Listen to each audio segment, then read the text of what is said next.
Olá pessoal, tudo bem? Hoje eu separei uma aula para vocês um pouco grande e eu vou tentar dividi-la em partes menores para que vocês vejam à medida que conseguirem ver. Mas é importante ter a ideia de que é um conjunto grande de opções, de determinações, vamos dizer assim, que facilitam o processo de aprendizado. Então, a aula de hoje é sobre o modo como se deve estudar, ou o modo eficaz de se estudar. Isso vale para a filosofia, obviamente, porque o nosso curso é um curso de filosofia, mas vale também para outras áreas. Na verdade, quem pensou esse projeto de estudo, quem pensou esse método pedagógico, foi um medieval, século XIII, mas que vale perfeitamente para os dias de hoje. Aliás, se vocês conhecem pessoas da área de projeto, de administração, essas coisas, vocês vão perceber que tem muitos pontos que são convenientes, que são próximos da perspectiva desse modo de estudar, desse projeto de estudo e dessas novas técnicas de aperfeiçoamento, realização, administração de projetos. Tá bom? Então, essa é a aula de hoje, né? Sobre o modo de estudar. E eu peço a vocês, sinceramente, que tentem, no que for possível, seguir esse método. Eu já disse publicamente, disse pessoalmente a vocês, já disse na internet, filosofia não é fácil. É um equívoco achar que filosofia é uma coisa que se faz às pressas, que se faz de qualquer jeito, que se equivale, não é equivalente. O discurso filosófico é uma ciência, é um discurso difícil, e se você pega o caminho mais largo, você certamente se cansará, ou pior, você vai ultrapassar os limites, mas vai chegar num lugar ruim. Então, eu peço a máxima atenção na aula de hoje, tá bom? Então, essa é uma deficiência, um problema que todos temos ultimamente. Se você vai na aula de filosofia no Seminário São José, se você vai na aula de lógica na Unirio, eu dei aula lá, se você vai dar aula de História da Filosofia no departamento da UERJ de História, eu dei aula lá como contratado durante um tempo, enquanto fazia meu mestrado lá, é o mesmo problema, a mesma deficiência, a mesma necessidade, os alunos nos demandam. Assim, professor, me ajuda, porque eu trabalho, eu luto, eu estudo, eu leio, eu malho em cima do texto, mas no final eu sinto que não tem nada. Essa é a pergunta que me incomoda os alunos atualmente. Repito, em todos os lugares. Não é uma questão de ensino público, ensino privado, de escola particular, escola pública, ou de bons professores ou maus professores. Os alunos, mesmo os bons alunos, têm essa deficiência, que decorre necessariamente da condição humana. O homem é assim, de certo tipo, então isso dificulta algumas coisas. Então, o que eu quero dizer para você hoje é que é possível criar um método de estudos para todas as áreas, mas especialmente para a filosofia, que facilita o caminho.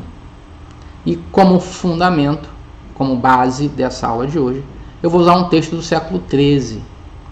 É esse texto aqui, ó.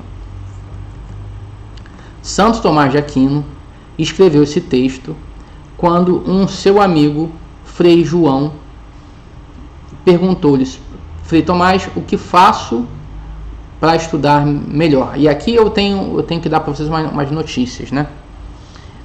Vocês sabem que houve tempo em que os mosteiros eram muito povoados. Conta-se que Clany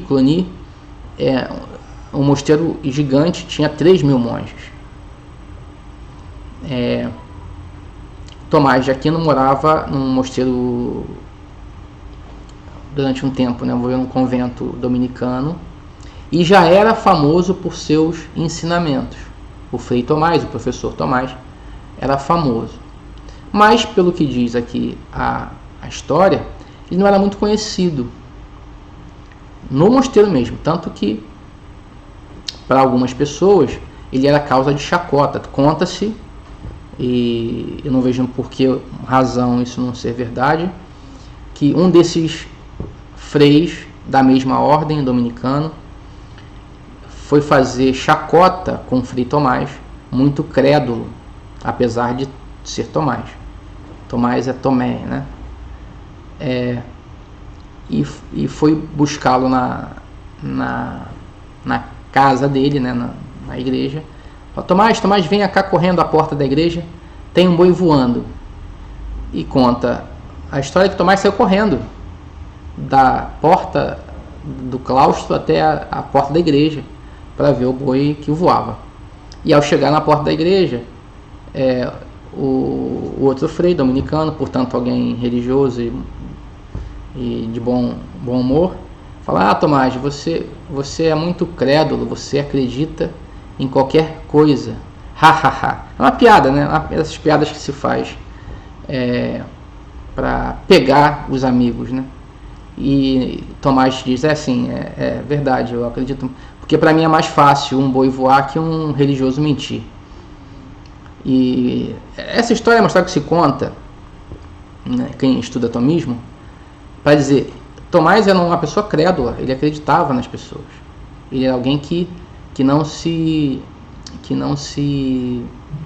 limitava ao ceticismo como regra de vida. Pelo contrário, ele buscava a verdade, e isso fazia com que ele tivesse posições como essa. Não, se é verdade, eu quero ver. Não é contraditório com boi e voe. Contraditório é um círculo quadrado. Contraditório é um boi, a mula sem cabeça, quer dizer, um animal que pega fogo. Isso é contraditório, mas um boi que voe não é contraditório, é possível a ideia. Então vamos ver se existe. Qual é o motivo pela qual... Veja, é o espírito do Tomás. Esse é o espírito do método de estudo que nós vamos pegar aqui. Esse homem, que era assim, é que deu essa dica para o nosso queridíssimo Frei João. Esse texto aí, sobre o modo de estudar, de modo estudante, tem aí 700 anos. E é um texto belíssimo. E eu queria muito que vocês meditassem esse texto, frase por frase. Tá? Eu coloquei em latim e em português, porque quem sabe um dia vocês, né, estudem latim também, e vamos aprender a entender quais são os modos, quais são as técnicas de estudo que Tomás propõe ao Frei João. Vamos ler a carta e depois vamos destrinchando um ponto de cada vez, tá bom? Sobre o modo de estudar, de modo estudende.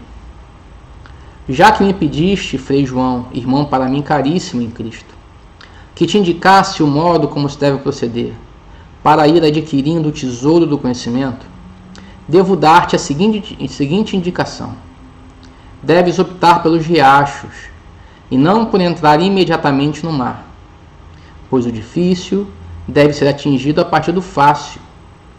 E assim, eis o que te aconselho sobre como deve ser tua vida. Exorto-te a ser tardo para falar e lento para ir ao locutório. Abraça a pureza de consciência. Não deixes de aplicar-te à oração. Ama frequentar tua cela, se queres ser conduzido à adega do vinho da sabedoria. Mostra-te amável com todos, ou pelo menos, esforça-te nesse sentido. Mas como ninguém, permitas excesso de familiaridade, pois excessiva familiaridade produz o desprezo e suscita ocasiões de atraso no estudo. Não te metas em questões ditos mundanos. Evita, sobretudo, a dispersão intelectual. Não descuides do seguimento do exemplo dos homens santos e honrados. Não atentes a quem disse, mas o que é dito com razão, e isto confia-o à memória. Faz por entender o que lês e por certificar-te do que for duvidoso. Esforça-te por abastecer o depósito da tua mente, como quem anseia por encher o máximo possível um cântaro. Não busques o que está acima de teu alcance.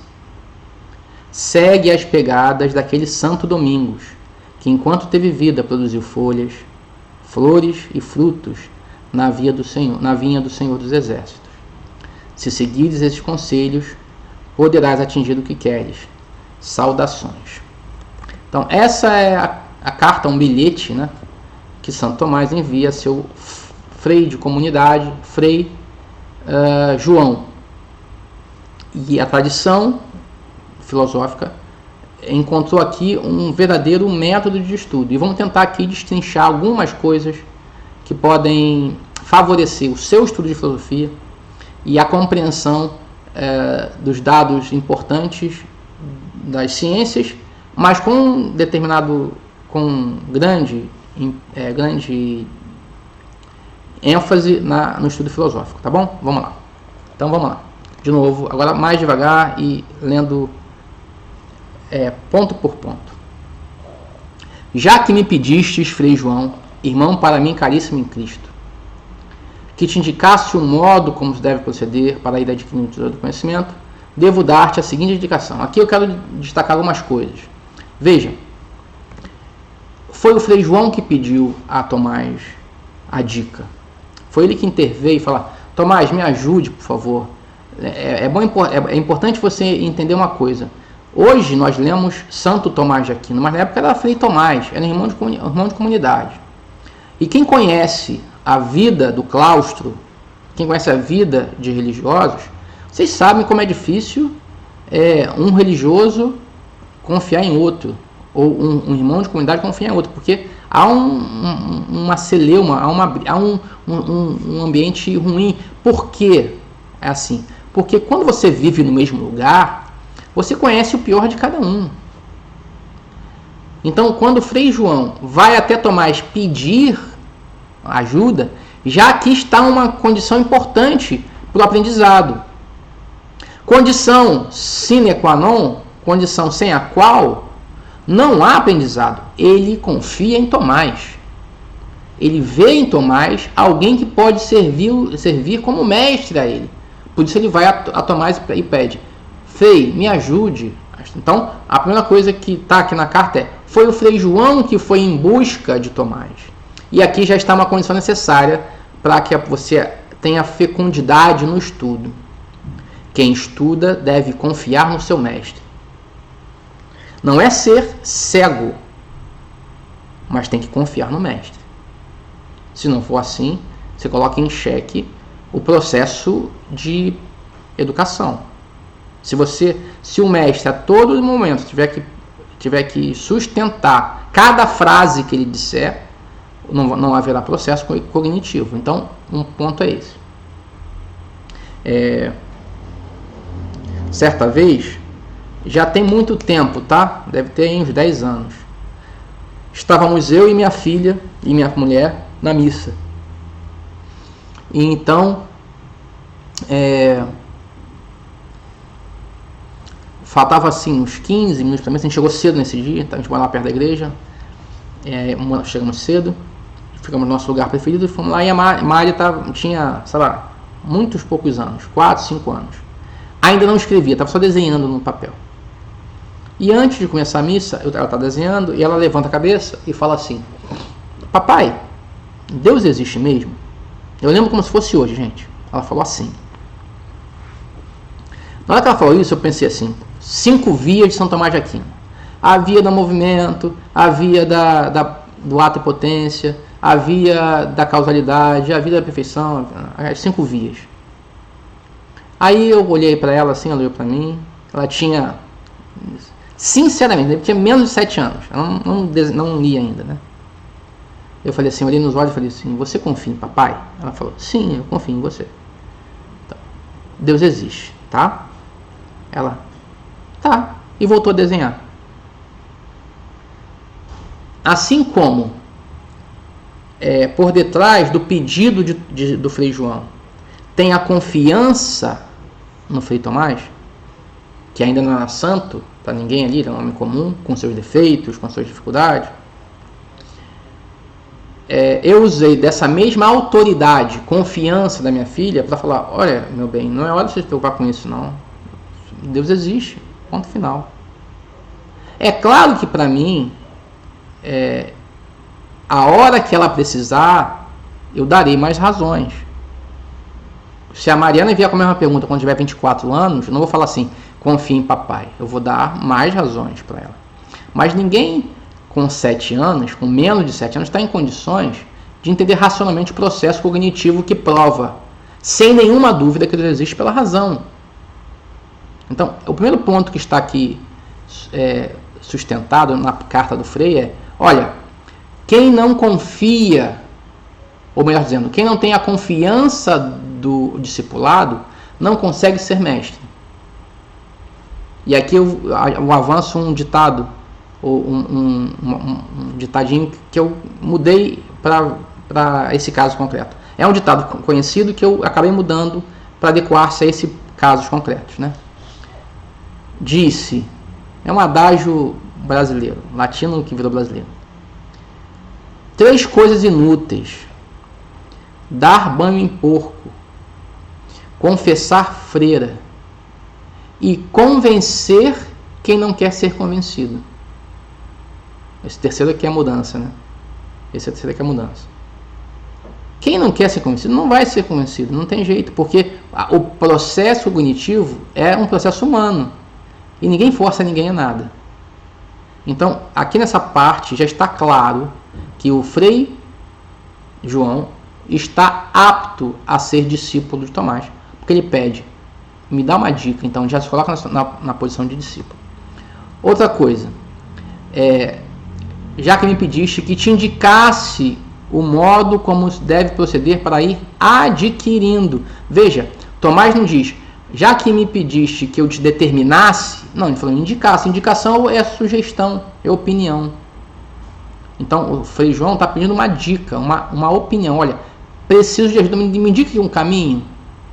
Então Tomás já entende. Veja, aqui é uma relação de discipulado, mas também de amizade. Ele pede uma dica, não pede uma ordem. E uma coisa importante, se você for lá ver no latim, está lá, acquirendo, adquirindo, thesauro scientiae acquirendo, adquirindo o tesouro do conhecimento. Ele não diz possuindo o tesouro, entende? É acquirendo. O verbo latino diz respeito a um processo temporal. É longo o processo de aquisição do conhecimento. É longo. Acquirendo, para ir adquirindo. Então, qualquer promessa, e aqui eu faço destaque, qualquer promessa de aprendizado rápido no que diz respeito às ciências, tá? Filosóficas, matemáticas, históricas, sociológicas, geográficas, é, sem dúvida alguma, golpe. Sem dúvida alguma.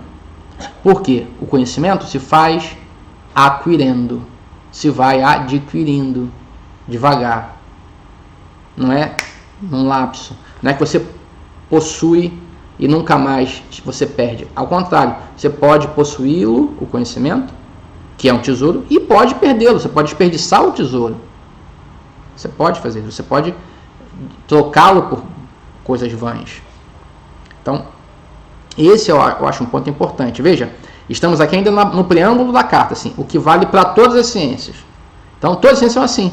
Precisa ter a boa vontade do discípulo, as dicas concretas do mestre, do docente, e essa sabedoria, qual seja, que o conhecimento se vai adquirindo, que você vai alcançando devagar. E outro ponto, como todo tesouro, ele tem um custo.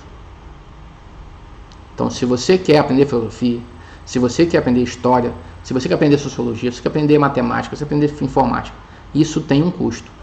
E não falo de custo só financeiro, também tem financeiro.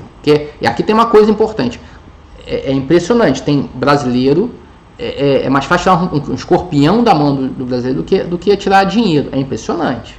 Parece que tem escorpião na carteira. É mais fácil o cara arrancar o dedo do que arrancar uma nota de R$100.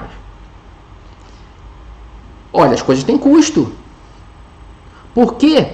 É impressionante isso. Por que o cara gasta, por exemplo, R$50 mil numa festa de casamento, mas acha que 10% disso é muito para formar-se para o casamento? Entende? O cara fala assim, não, eu vou pagar uma festa de casamento, vai dar entre fotógrafo, festa, tudo, flores, tudo, 50 mil. Topo. 5 mil para formar-se para o casamento. Não, 5 mil é caro. A Robson, mas 5 mil é dinheiro. Pois eu estou dizendo para você, tem gente que não paga nem 500. Então, o tesouro do conhecimento tem custos, óbvio. Quais são os custos do tesouro do conhecimento? Ora, um bom mestre. Bons livros. Mas nem falo disso só. Eu falo também de tempo. Tempo. É necessário dar tempo. Separar um tempo para estudar. Nem que seja pouco. Mas é necessário. Sem o tempo, você não consegue fazer nada. Se você não destaca um tempo para aquilo que é importante, você não consegue fazer nada. Então, a mesma medida que você precisa investir materialmente, e eu falo aqui de bons livros, bons mestres, bons cursos, esse aqui que é o seu curso assim, também é importante dar tempo, separar um tempo, investir o tempo para isso. Um tempo de qualidade, se for possível. Então, o tesouro do conhecimento também tem custo, porque todo tesouro tem custo. Lembra vocês a passagem do Evangelho que fala aqui do homem que encontrou um tesouro na rua. O que ele fez? Foi lá e vendeu tudo que ele tinha para comprar aquele terreno que estava à venda. Veja, alguém pôs o terreno à venda. Alguém estava disponibilizando aquele tesouro às pessoas, então ninguém conseguia ver.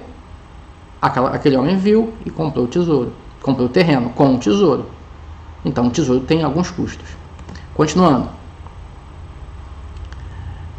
Deves optar pelos riachos e não por entrar imediatamente no mar, pois o difícil deve ser atingido a partir do fácil.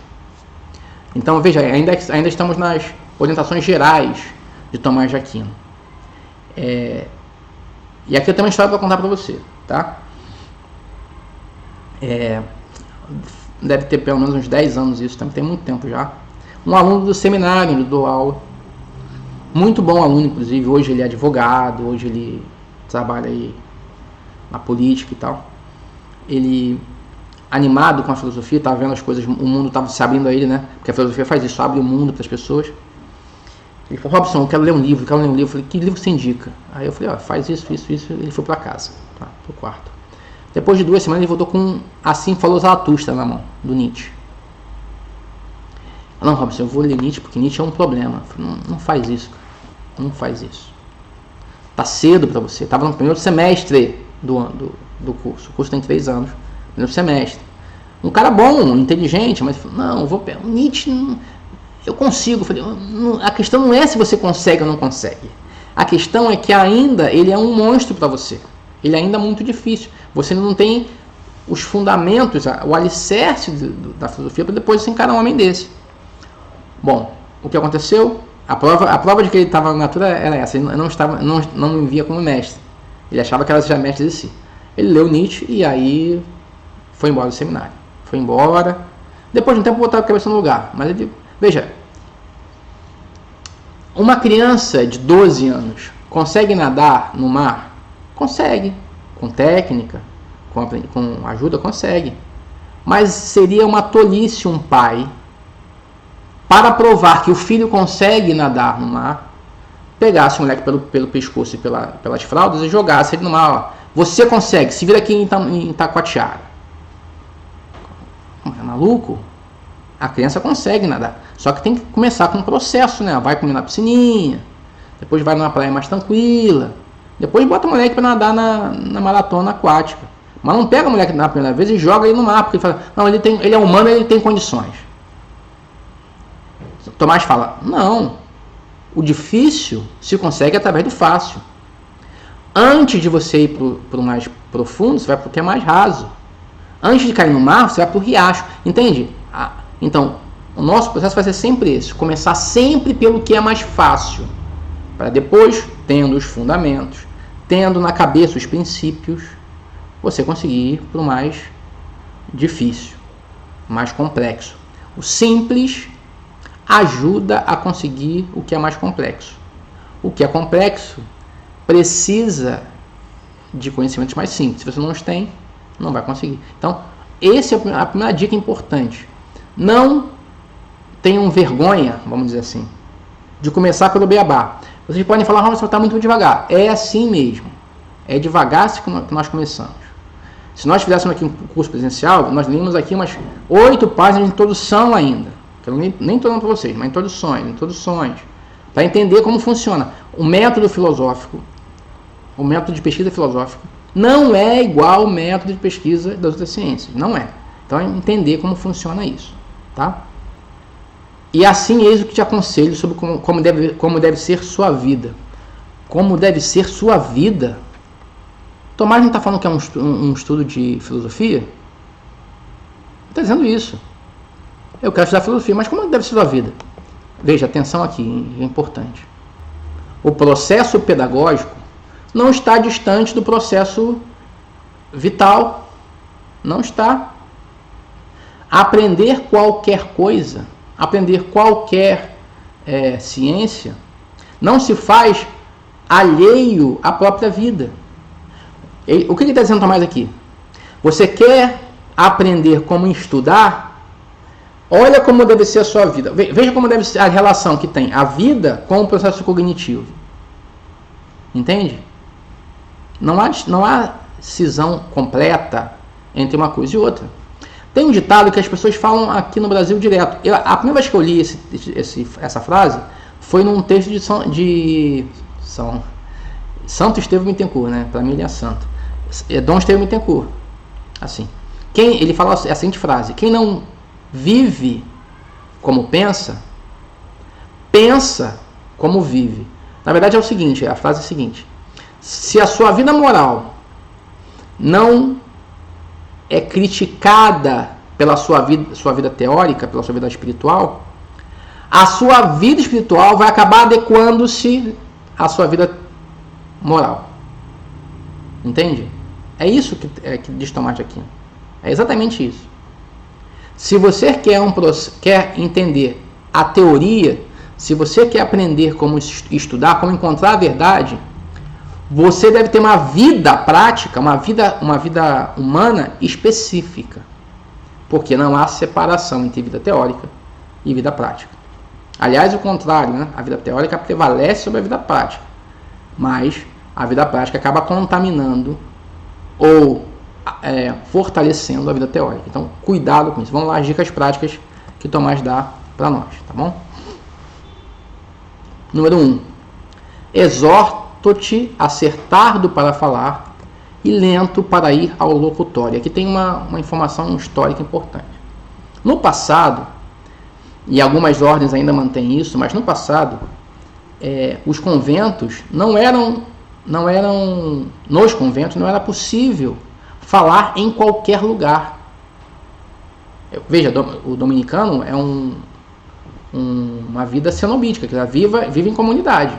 Não é nem uma vida de trapa, os trapistas, nem uma vida de eremitas. Não é. É uma vida de comunidade. Mas nos conventos não se podia falar em qualquer lugar. Existia um lugar próprio para que as pessoas conversassem. É o tal do locutório. O locutório é o lugar onde as pessoas iam para conversar. Locuta, né, o verbo que é falar. Então, Tomás diz, você quer estudar, você quer ter avanços, você quer fazer com que a sua vida espiritual cresça, sua vida acadêmica avance, então, seja tardo para falar e lento para ir ao locutório. Quer dizer, não vá a toda hora no locutório conversar, porque isso atrasa o processo de estudo. De outra forma, está dizendo, concentre-se nesse nosso tempo super conectado, né, que nós temos aqui toda hora alguém pedindo uma ajuda, alguém pedindo para falar com ela. é mais difícil, né? Botar hora. Nessa hora eu posso ir, nesse dia da semana eu posso falar. Seja lento a ir ao locutório, tá? Abraça, número 2, abraça a pureza de consciência. Essa frase, Robson, é muito estranha, mas não é uma coisa prática? Sim, a coisa prática é dizer, se você sabe, diga que você sabe, quando lhe perguntam. Se você não sabe, diga que você não sabe. Abraça a pureza de consciência. Eu confesso a vocês que eu passei uma vergonha uma vez. Foi a única vez que eu passei tamanha vergonha.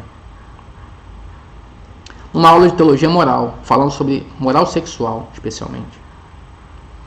Estava dizendo quais são os princípios do ato conjugal. Os princípios são 2. As pessoas se casam, matrimônio é para formar uma comunidade de amor e para que o casal dê filhos e eduque-os na fé. É uma pessoa que não podia ter filhos, depois eu descobri disso, falou assim, mas Robson, eu não posso ter filho. Quer dizer então que eu tenho que, como o fim do matrimônio é ter prole, eu tenho então que adotar crianças? E eu na minha cabeça pensei, bom, se são os fins do matrimônio, a unidade de casal é uma, o fim é a prole, então, falei, então é obrigado a adotar sim. Aí ela, depois eu descobri, já tinha estudado isso, falou, Robson, é estranho, nunca ouvi isso. Mas eu não fui humilde para falar, eu não sabia, eu vou estudar. Eu falei, não, eu mantive. Tem sim, tem que adotar. Como eu tenho uma boa relação com os alunos, eles confiam em mim, ela ficou muito abalada, essa menina. E aí, eu saí da sala e comecei a ligar para meus contatos. Olha só, esse é o caso. É obrigado ou não é? O cara, não, é obrigado não. É outra pessoa. Não. Todos os meus contatos que eu confio falam, Robson, você está errado. Quem é infértil não é obrigado a adotar para que o matrimônio seja válido, não. Eu fiquei mal. Foi uma semana dura aquela semana. Porque depois eu fui, não só confiei, não só liguei para as pessoas, mas eu fui estudar, né? E eu descobri que eu estava errado. Aquele sábado seguinte foi duro, porque eu tive que falar, olha, me desculpem, eu errei. E disse por quê? Porque eu fui soberbo, eu não admiti que eu podia estar errado, mas eu estava errado. Então, os que são inférteis, que se dão em matrimônio, podem sim adotar os filhos caso não consigam tê-los. Mas não é que eles têm de adotar para que o seu matrimônio seja válido. Foi duro, mas eu tive que fazer isso. Por quê? Senão assim eu sou um hipócrita, que digo que sei o que eu não sei. Pureza de consciência, sempre. Se você sabe, diga que você sabe. Se você não sabe, diga que você não sabe, pronto. E bola para frente. E corre atrás para estudar, para conhecer. 3. Não deixe de aplicar-te a oração. Nós rezamos sempre, não rezamos? Para que Deus faça a vontade dele na nossa vida. E não nós fazemos isso? Não é verdade que nós rezamos antes das refeições, das aulas? Eu rezo quando eu vou fazer prova, eu rezo quando eu vou corrigir prova, porque nós estamos buscando a verdade, e a verdade é Deus, mas a verdade é Cristo. Então, se você em oração se une a Cristo, você está mais próximo da verdade. Se você em oração pede luzes ao Pai da criação, você está mais perto da verdade, e mais perto de estar certo. Então, a oração é o primeiro ponto para que a verdade se estabeleça na nossa vida, né? Reze sempre que possível antes de estudar. E peça a Deus a graça de ver a verdade física, química, psicológica, geométrica, geográfica, filosófica que está diante de você. Porque aquele que é a verdade pode favorecer o caminho humano para a verdade. Tá bom? Então não deixe de aplicar-te a oração. Ama frequentar tua cela, diz o ponto 4. Se queres ser conduzido à adega do vinho da sabedoria. Tomás não fala assim, ó, fique na tua cela, se queres o vinho da sabedoria. Ele não fala isso, ele fala, ama, olha que diferença, ama ficar na tua cela. E aqui é uma aula que a gente pode avançar sobre esse ponto. Fazer e amar fazer. Fazer é dever. Amar fazer é santidade. A gente vai falar de uma filosofia moderna chamada filosofia kantiana, de um filósofo alemão chamado Immanuel Kant. Para Immanuel Kant, o dever vem antes de tudo. E quando se tem um dever moral, não se pode ter nenhum tipo de prazer, nenhum tipo de recompensa. Ele separa absolutamente o dever moral com a sensibilidade moral. Ele separa absolutamente o dever moral do prazer moral. E aqui tem uma coisa para dizer para os kantianos. Isso está errado. Não é que o dever ele é menos importante que o prazer moral. Não é, é isso, o dever é importante. Mas não há contradição entre fazer a vontade de Deus, ou fazer a coisa certa, e amar fazer a coisa certa. Eu diria o contrário, eu diria, quem ama fazer a coisa certa está em vantagem em relação a quem só faz a coisa certa. Porque pensa bem, alguém pode fazer uma coisa, fazer algo certo com pesar, com sofrimento. Vamos imaginar aqui um caso qualquer que seja. Alguém que é honesto no trabalho, na coisa pública, vamos dizer assim, né? Alguém que presta serviços ao Estado, mas age honestamente, tá? É um caso concreto. O cara que oferece ao Estado mantimentos, suprimentos. Mas ele faz isso honestamente com pesar. Ah, que pena que eu não consigo dar um golpe no governo. E aí por esse motivo ele age honestamente. Ah, que pena que se eu fizer alguma coisa errada eu vou ser preso. Ele faz a coisa certa, mas faz com pesar. Se essa pessoa tivesse a certeza que faria algo errado e não teria consequências, essa pessoa talvez tivesse dificuldade em não cumprir e não fazer a coisa errada. Porque veja, ele faz a coisa certa, mas sem amar a coisa certa. Ele faz a coisa certa pelo dever. Pois bem, é aqui que Tomás está dizendo. Veja, não basta frequentar a cela. Não basta fazer o que está certo. Na época deles, frequentar a cela era uma regra. É preciso amar, transformar interiormente a sua vida. Para que você ame fazer a coisa certa. Não basta separar um tempo para ler o livro e ficar contando os minutos e falar, aqui eu acho que eu vou voltar para novamente fazer a minha postagem no Facebook. Não basta isso. É preciso fazer a leitura e gostar de estar naquele ambiente. Isso se faz de forma interior, de forma íntima. É possível educar-se para fazer isso. Então, Tomás está dizendo, esforça-te para ser assim, para amar cumprir seu dever. Amar cumprir o seu tempo de estudo. Amar fazer as coisas que você acha importante para alcançar a verdade e encha o cântaro dessas verdades com o vinho da sabedoria. Tá bom? 5.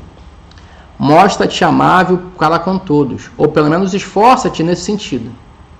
Mas com ninguém permitas excesso de familiaridade, pois a excessiva familiaridade produz o desprezo e suscita ocasiões de atraso no estudo.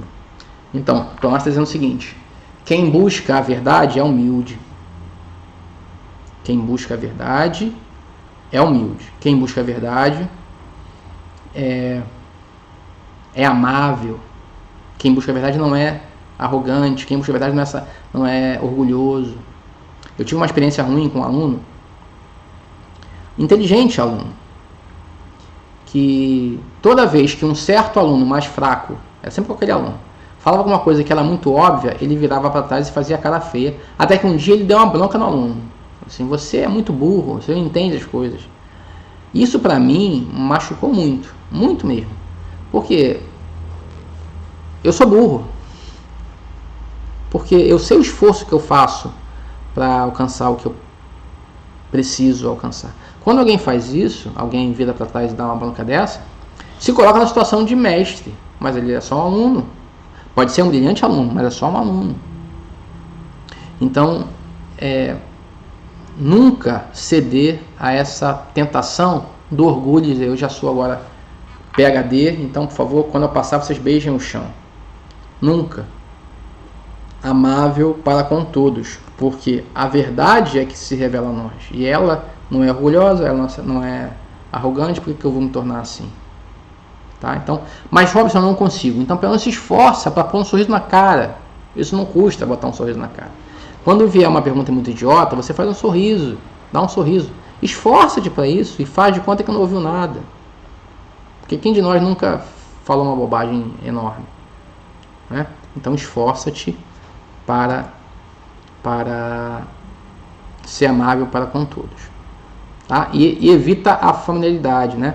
Tem um ditado aqui na minha cidade que fala assim: dá dinheiro, mas não dá intimidade. Porque quando você dá intimidade, você perde a relação de amizade e de respeito às vezes. Eu não digo que é sempre, tá? Eu falo, mas às vezes é. E aí você perde a oportunidade de aprender, porque você acha que está muito próximo. Eu vou contar para vocês fazer um caso vou tentar evitar dar nomes aqui, que é muito complicado. Assim, na minha diocese, na minha arquidiocese, tem muitos padres bons, muitos mesmo. E tem alguns padres famosos, padres que vão em jornal, aí, vão em TV, vão em vários lugares, pagam retiro e tal. E é curioso que quando esses padres, falo especialmente de um padre, vai a um certo lugar, uma certa TV, há, sei lá, 50 mil pessoas, 20 mil pessoas vendo o padre. Aqui na paróquia dele, aqui na minha cidade, as pessoas não valorizam. As pessoas vão à cidade dessa TV, da Canção Nova, ver a palestra do padre, mas na missa aqui ninguém vai, ou pouca gente vai. Pouca gente confessa com um monstro, aquele cara é um monstro de inteligência, de sabedoria, de piedade, e se perde. Por quê? É o padre tal, é daqui da diocese. A intimidade faz você perder essa oportunidade. Perdeu. Então, não permita que a excessiva familiaridade, assim, a proximidade, o conhecimento das fraquezas, o conhecimento habitual faça você perder o que há de bom nessa relação. Repito, eu prefiro ainda a familiaridade do que a relação aluno e mestre. Mas cuidado para essa relação de familiaridade não faça você perder algo importante, que são as verdades que podem estar nessa relação. Tá? Não te metas, ponto 6, não te metas em questões ditos mundanos. Isso tem a ver com a tal saída do locutório. Tem a ver com isso. Porque há ainda lugares no Brasil que tem conventos com locutório. E no locutório fica o quê? Fica o jornal. Fica, sei lá, a revista. E aí a pessoa sai da sua cela, sai do seu quarto, para ir até o locutório ler o jornal. Assuntos que não tem nada a ver com ele. Caiu, morreu, atropelado, morto, subiu a bolsa, caiu a bolsa. Quer dizer, são assuntos que não todos dizem respeito àquela pessoa. Então ela pode favorecer o atraso no estudo. Robson, mas não é verdade que a gente tem que estar antenado, estar informado? É claro, eu sou professor e eu vejo muitas coisas. Mas você precisa ficar 3 horas voltando o jornal folha por folha, inclusive o obituário. A gente tem que fazer um exame de consciência, é verdade? Lembra que eu falei aqui o ponto 3? É o ponto 3 ou o ponto 2? Ponto 2. Pureza de consciência. Você precisa mesmo ler todos os 32 jornais do Brasil, página por página, frequentar aquele site de notícia de esporte a cada 5 minutos. Então, é preciso ter pureza de consciência, sabe? Não, eu estou exagerando. Então, faça uma meditação sobre isso, tá? Ponto 7 tem relação com isso, tá? Evita, sobretudo, a dispersão intelectual. Aqui, ó, onde está isso? Ponto 7, ó. Evite, sobretudo, a dispersão intelectual. Fuja do discurso sobre todas as coisas, está em latim, ó. Então, dispersão intelectual, em latim, é a definição de curiosidade. A curiosidade é um defeito, não é uma virtude, não. Às vezes a gente elogia as pessoas, ele e ela, eles são muito curiosos, eles ficam atrás de tudo. Por quê? Por quê? Por quê? Isso pode ser muito mais um defeito que uma virtude. Eu não estou dizendo que tá? Mas pode ser muito mais um defeito que uma virtude. Porque o curioso, aquele que dispersa-se intelectualmente, ele tem uma característica. Ele não aprofunda na causa. E só conhece quem conhece a causa. Ele não aprofunda a causa, ele fica só na epiderme. Só naquelas notícias que são curiosas, que dão algum tipo de verniz de conhecimento, algum tipo de notícia, mas não vai até o fundo. Então, a curiosidade, curiositas em latim, sempre foi vista como um defeito da virtude da veracidade, a virtude da estudiosidade, vamos dizer assim. Aqueles que estudam, o estudo, ser veraz, buscar a verdade acima de tudo, é uma virtude. A curiosidade sempre foi vista como defeito dessa virtude. Então, cuidado para que nós não passemos de página em página de stories, ou sei lá, de stories, ou de revista em revista, parecendo que estamos estudando, e na verdade estamos só passando a curiosidade, satisfazendo a curiosidade. Isso é mais um defeito que uma virtude. De forma alguma aqui, eu quero ser um moralista e dizer que tem que rasgar as revistas de fofoca ou os sites de esporte, tá? Não é isso, não.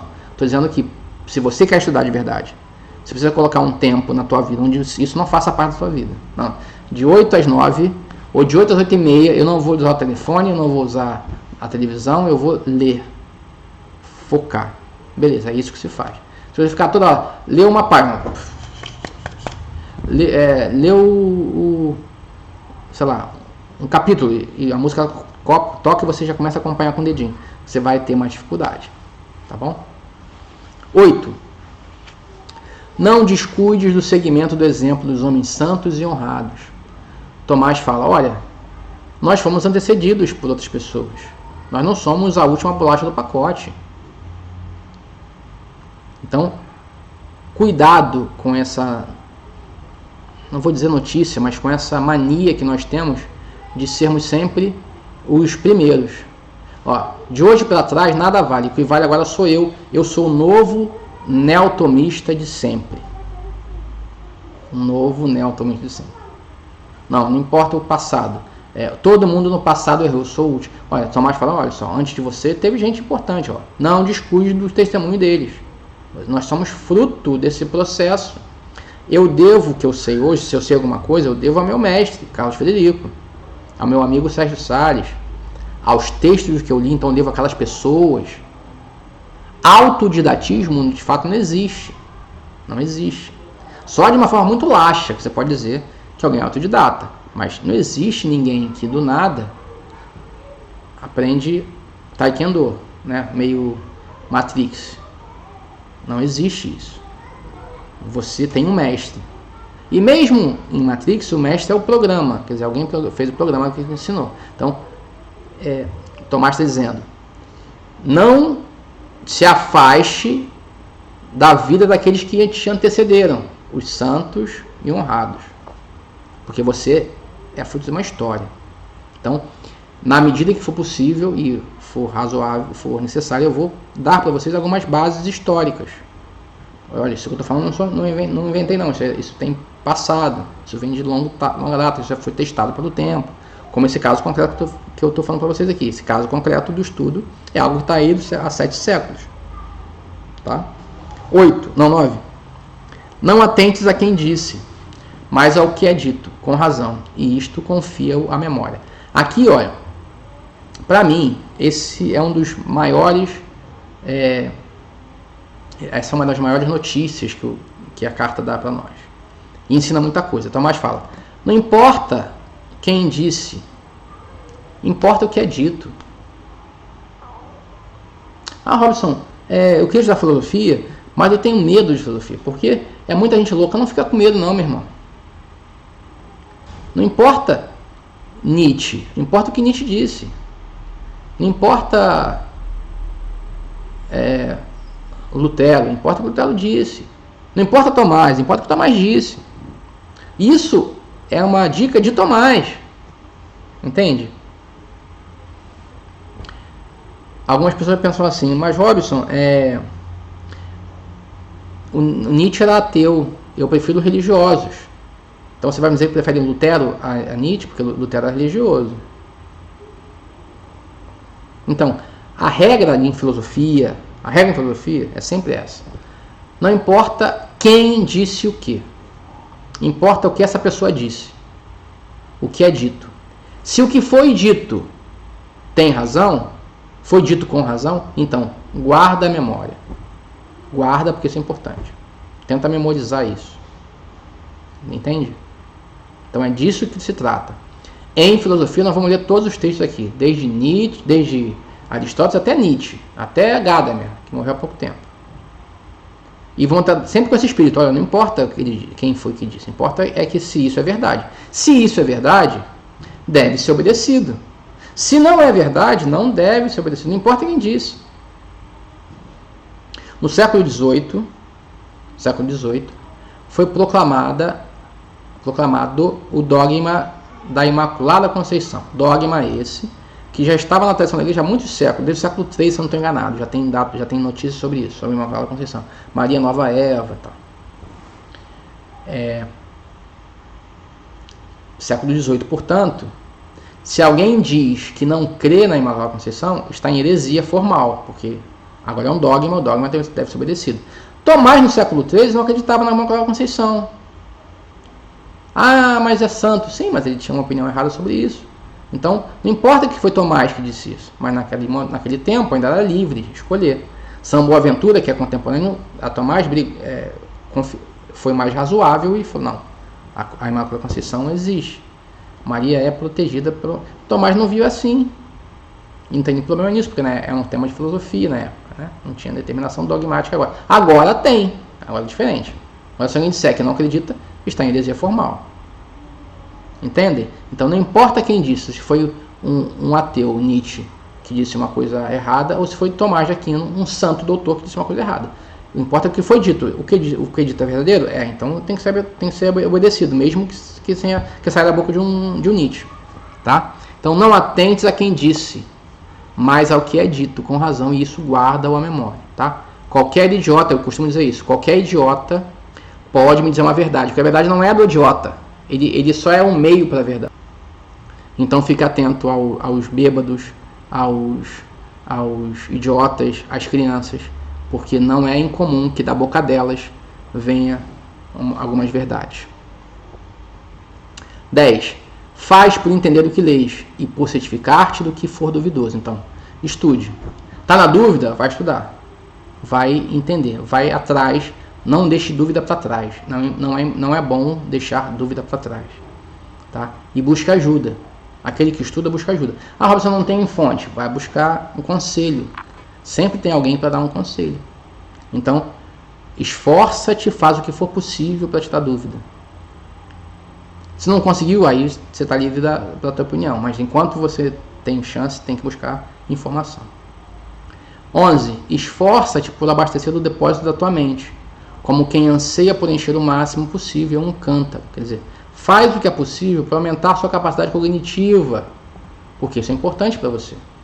Esforça-te para isso, porque quanto mais você conseguir, quanto mais você fizer, melhor vai ser para você. Faça o possível. Ad impossibilia, diz o ditado latino, nemo tenetur. As coisas impossíveis ninguém está obrigado. Mas o que é possível, eu estou obrigado sim. Então é possível que você tire um conselho? É possível você mandar uma mensagem na internet? É possível que você peça ajuda concreta a uma pessoa perto de você? Então você deve fazer isso. E fazer isso o quanto antes. 12. Não busques o que está acima de teu alcance. Aqui é uma regra de humildade, né? E aqui em filosofia tem muito isso, tá, gente? Depois do primeiro ano de filosofia, o aluno acha que o mundo esperou por ele. O mundo esperou por mim para que a filosofia avançasse. Agora eu vou dar um acabamento a isso. Meu irmão, são 2.700 anos de filosofia. Você acha mesmo que você é tudo isso? Então, calma. Vai devagar, filhão. Riacho, prainha, piscininha. Depois a gente joga no taquatiara. Mas por enquanto é isso. Não busque estar acima do teu alcance. Faz o que é possível fazer com o que você tem nas mãos. Finalmente, segue as pegadas daquele Santo Domingos, que enquanto teve vida produziu folhas, flores e frutos na vinha do Senhor dos Exércitos. Se seguires esses conselhos, poderás atingir o que queres. Saudações. Esse último ponto aí parece uma despedida, né? Mas não, eu vejo coisas aí importantes. Ele fala assim, ó, segue as pegadas, imite a vida de Domingos, que não produziu só frutos, não. Ele produziu folhas, flores, frutos. Tomás de Aquino é um pedagogo, ele sabe dizer o seguinte: muitas vezes nossos esforços não dão resultado. Dá folha. A folha seca e morre. Sai da árvore, queima. Depois de tudo, depois de muito tempo, aquela folha brota uma flor. Aí vem um vendaval e arranca a flor. Uma mulher que está com a pedra na flor e a flor cai. Depois de muito tempo, vem a flor, gera um fruto. O fruto cai dentro da hora, o fruto fica verde. O fruto não tem sabor. Quer dizer, o trabalho acadêmico, o trabalho de estudo é um trabalho longo, que muitas vezes, até chegar a fruta saborosa, tem muita folha seca, muita flor frustrada, muito inimigo que derruba a flor, que sabe que vai dar um bom fruto. Tem que ter paciência, portanto. Porque no processo de aquisição, de aquisição da verdade, essas etapas são necessárias. É preciso escrever um texto ruim para melhorar. É preciso ter uma boa oportunidade que foi arrancada injustamente, a flor que é arrancada pela criança, até chegar ao fruto. É preciso amargar toda essa passagem, esse itinerário. Eu confesso para vocês uma coisa: a minha monografia de curso me dá vergonha. Mas assim, é uma folha necessária, ou um fruto. Foi um fruto, na verdade é um produto. Um fruto amargo ainda, não estava pronto, mas tem que terminar, filhão, para conseguir a graduação. Então, vamos embora, entrega como está. Entende? Nosso processo de aprendizado é longo e precisa ser respeitado. Como Santo Domingos, que na sua vida produziu coisas saborosas e folhas, que serviram só para aquecer alguns, mas para mais nada. Então, acostumemos com isso. E Tomás coloca uma condicional: se o Frei João conseguir colocar tudo isso, são 13 pontos, tudo isso na prática, se ele conseguir traduzir isso em ações, poderás, quem sabe, atingir o que queres, a verdade. Então, o nosso processo, nosso itinerário de formação precisa passar por esses 13 passos. Claro, uns vão ser mais fáceis, outros vão ser mais difíceis. Mas sempre lembrar que esses passos, esses pontos, vão ajudar você a compreender mais e melhor a filosofia, vão favorecer o estudo de todas as disciplinas, mas principalmente vão favorecer o encontro da verdade. Tá bom, pessoal? Se quiser algum esclarecimento, alguma pergunta, deixa aqui nos comentários. Eu vou atender você assim que eu puder, tá bom? Até mais, tchau, tchau.